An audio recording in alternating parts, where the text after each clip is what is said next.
Hello and welcome to Just One More Watch. Welcome today to a video review that I have been looking forward to making ever since I saw the renders for this watch towards the middle of last year. The watch is the Direnzo DRZ03, aka the Eclipse, and I think this is going to be one of the big micro brand launches of 2020. Now, I gave you a sneak preview of this watch a couple of weeks ago when I made my top 5 micro brands for 2020 video. I included Direnzo in that list, and I included them in that list pretty much because I knew this watch was coming and I simply love it. Swiss made, Sellita 200, original design, $499. Now we're going to be doing a bit of time travel today. Present day Jody will be handing you over to past Jody. I recorded the top down footage for this review about 2 months ago in December. Then you come back to present day Jody at the end of the video. Now the prototypes that I reviewed, they're going to make a few changes. They have indeed fixed the mid link of the end link, I'll talk about that. And they've added a third colorway, red dial, as a stretch goal. The protos that I looked at have been sent on to other reviewers, but Direnzo will be sending me one free watch to keep when the production run is complete later on this year. Now, some of you are thinking, Jody, you're getting a free watch. I can't trust a word that you say. That's fine. I've got the perfect solution for you. Turn the volume down. You don't have to listen to a word that I say. This watch speaks for itself. Let's flip the camera and get on with it. Hi there. Past Jody here. I assume that Jody from the future has already told you that these are prototypes. I'm filming this in December and Direnzo are going to make a couple of changes to these. He has. Oh good, that means I don't have to state it again then. I assume he's also told you that I'm going to be getting one of these for free when they are available. Good, that future Jody, he's some guy. This style of watch is so far up my street that it's got keys to my front door. I am all over this neo-retro, neo-vintage, superluminova, old radium style loom, 60s, 70s styling. I just adore this type of watch, which if you've been watching the channel regularly over the last couple of years should be fairly evident. For example, the Jeanneau Ocean Rover was the most expensive watch that I purchased in 2017. And the Oris 65 Bronze Bezel was the most expensive watch that I purchased in 2018. Do you see a kind of similarity, a kind of theme running across the map of Africa today then? It is perhaps therefore little wonder that when Sergio sent me the renders of this watch towards the middle of last year, I thought it looked incredible. And I am delighted to say that the 2 prototypes that I've got in my hand do the renders justice. It is just a beautiful looking watch. And proportions, dimensions, it's just about perfect as well. 40.4 mil, so just noticeably a little bigger than the 2 watches that I showed you before, which are both 40s. Yet it scrapes under 13 mil thick, 47 mil lug tip to lug tip, 20 millimeter lug width, bit of a taper down to 18, back up to 20 at the clasp, sized up for me, 7-inch wrist. This one weighs in at 152 grams, so it really does hit so many sweet spots in terms of the proportions and the dimensions. 316L stainless steel construction. We've got a stainless steel case, crown, bezel and all stainless steel bracelet. Solid end links. Now it is a pin and collar system being used in this particular bracelet, but this is going to be upgraded to screw links, I believe, for production units. It is of course a piece of double domed sapphire crystal covering that dial, probably adding a mil to the 13 mil overall thickness. And look at the case finishing on this prototype, it is perfect. You've got a lovely fine brush horizontally across the mid case and that high polished chamfered edge back to brush for those lugs. Little coin edge bezel there and the Direnzo logo on a nice grippy matching coin edge, vintage 60s style unguarded crown. Now another change that is going to be made is the mid link of the end link of the bracelet. They're going to shorten that a little bit. I'll put it on wrist a little later on. It doesn't wear too badly as it sits, but if they shorten that one by a little bit, it'll mean it's even more comfortable to wear and it'll suit guys with slightly smaller wrists all the better. The bezel on this one is a 120 click unidirectional rotating dive time. You'd almost forgive it if it was a little bit sloppy and loose in a proto, but it's not, it's super tight. That certainly bodes well for production units. Ceramic, minimal indices on there, no numerals, no Arabics anywhere on the dial apart from that nicely integrated and optional date window down there at the 6 o'clock. So if it's going to be an everyday piece for you, I would suggest opting for the date. If it's going to be an occasional wear, then I would suggest deleting that date. That dial just looks amazing without a date on it.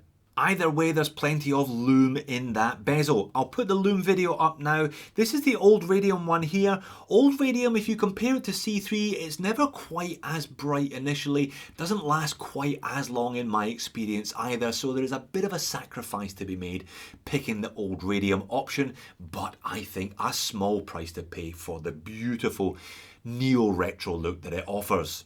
This, by contrast, is the lume on the blue dial model that is also going to be available. Clearly quite different, BGW9, so you get that nice ice white blue. So a choice of dial colours that come with a corresponding choice of matching lume finishes.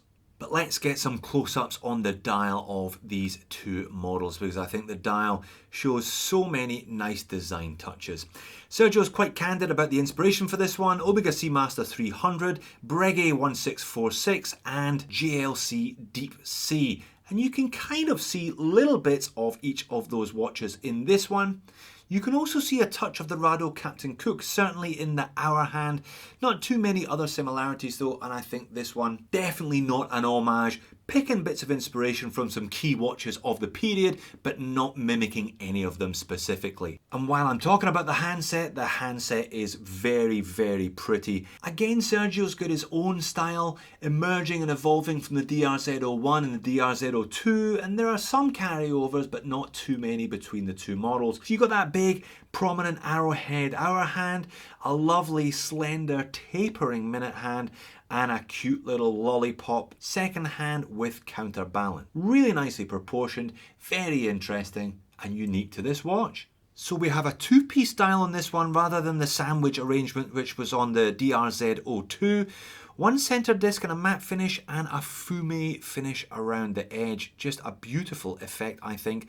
And hopefully you can see there, it's genuinely bold. So rather than using a piece of extra domed sapphire crystal to make the dial look like it's bold or a 65, this one, the dial is actually bold. It curves up towards the edge and you can see those applied indices there. Again, a bit of a signature, the triangle at 12, circles at 3, 6 and 9 and batons everywhere else. Very nicely done.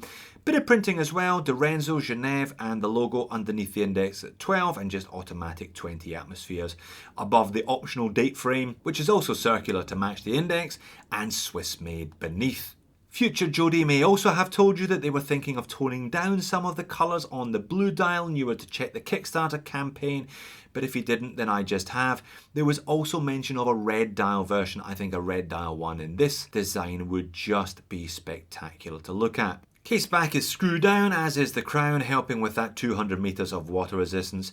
Fairly simple, just the Direnzo logo in the middle, some patterning there, and the usual spec list around the outer edges. Another big draw at this price is a Sellita 200 automatic movement. I think a fantastic option. If you're picking up one in a watch for less than 500 bucks, you're doing very well. It is a 26 jewel hacking and hand winding Swiss made automatic, clone of the ETA 2824, 28,800 vibrations per hour, leading to a nice smooth sweep of the second hand.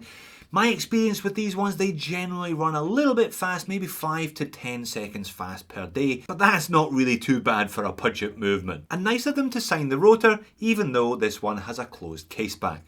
And there is the watch sitting on top of my 7-inch wrist, and it wears just as you would expect a watch of this proportions and dimensions to wear, which is quite nicely, thank you very much indeed. I do hope they trim that mid link of the end link. Any help in conforming a watch to the wrist would be a good thing, so it'll help the bracelet drop immediately, making it both more comfortable and more suitable for guys with slightly smaller wrists than my average 7-inchers. Overhead shot, as you can see, there is quite a bit of light play from the double dome sapphire crystal from the ceramic bezel insert as well. It is the kind of smooth and shiny type. Not sure how much anti-reflective coating there is on that double dome sapphire crystal, but this is a prototype. Maybe they'll do something about that for production units. But it's a vintage style watch, and quite often a sacrifice of anti-reflective coating is one that has to be made to go for that original retro look. Again, you can see what I mean when I get these watches outside. There's a lot of light play. You can see the trees above me in a lot of these photos. Not that that's unappealing, it just means the dial isn't quite perhaps as super legible as it might be. It's still not too bad though. Dive watches do tend to be quite legible due to the large real estate of the dial given over to the hands and to the indices. Now this is the blue one on the Tropic strap. The Tropic strap is a stretch goal at the moment as far as present day / past Jody is concerned. Let's hope they meet their stretch goals, because a Tropic strap really does suit this style of watch. So clearly I'm a little bit smitten by the Direnzo DRZ03, and I have been since I first saw the renders of this watch nearly 12 months ago. But that doesn't mean to say it gets off scot-free. What am I going to complain about today? What are my moans and niggles? Well, the clasp on the bracelet is unspectacular. It's not the bottom of the ladder, but it's the next rung up, I feel. For micro adjusts, you know, it's okay, it's livable, but it's not as beautiful as the rest of the watch, that is for sure. And that's it. I can't believe I actually only have one complaint about this watch, and that is the bracelet clasp. Oh, I guess I could say there is a bit of light play. It's perhaps not as legible as it might be, but I will happily trade a little bit of legibility to look at that stunning vintage style dial. I review a ton of micro brands. There are very few that are as original and as stylish as this one, and I think that Direnzo as a company should be applauded for that. They really should. What's next? A Direnzo chronograph, the DRZ04. What are they going to give us next year? I really look forward to it already. I'm sure the Kickstarter campaign will do very well for this one. It deserves to. It's not often you see such a stylish and well-designed watch for less than $500. So there you have it. What did you think of the Direnzo DRZ03?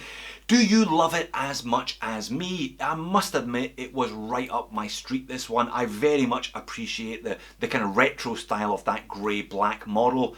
$499, Swiss made, Sellita 200, original design. I think one of the standout watches that I've reviewed on the channel over the past 3 years. I'm sure there will be other reviews of this one popping up over the next couple of weeks as the Kickstarter campaign gets ready for launch. So don't just take my word for it, but like I said, I think this one speaks for itself. Thanks for watching, I'll see you soon.